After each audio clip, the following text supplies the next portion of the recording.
So welcome back, Dr. Bierman. Can you share some examples where you've been seeing existing treatments amplified or even enhanced by incorporating medical cannabis?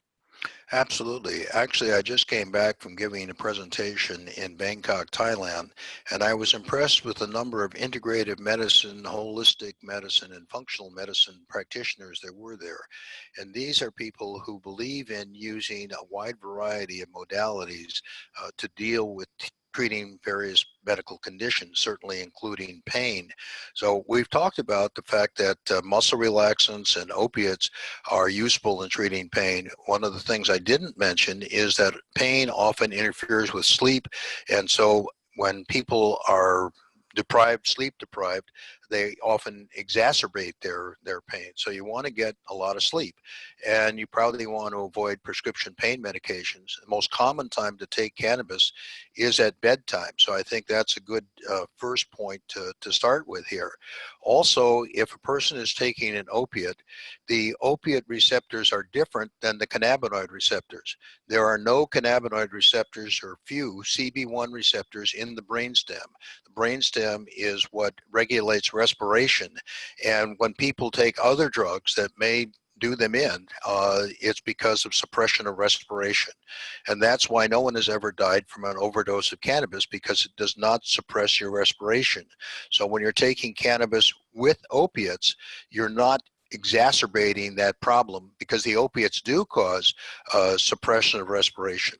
Also, cannabis is a muscle relaxant in addition to being an anti-inflammatory, so that it's helpful there. It adds to the therapeutic benefit that you may already be receiving from your opiate or from your muscle relaxant.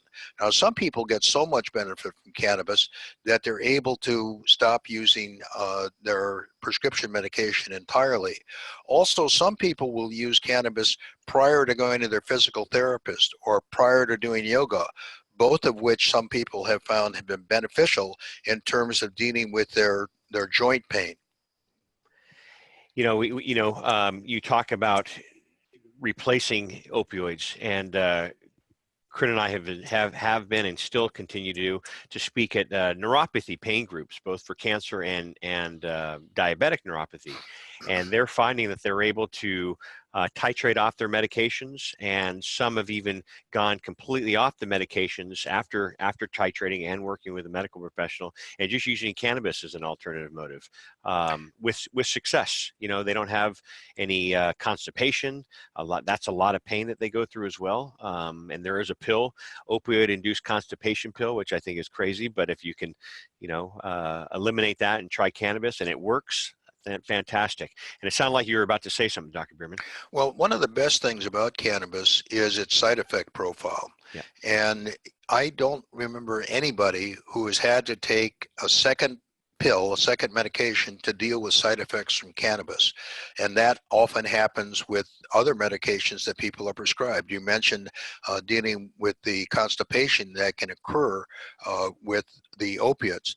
Cannabis actually is useful in treating GI symptoms, treating ulcerative colitis.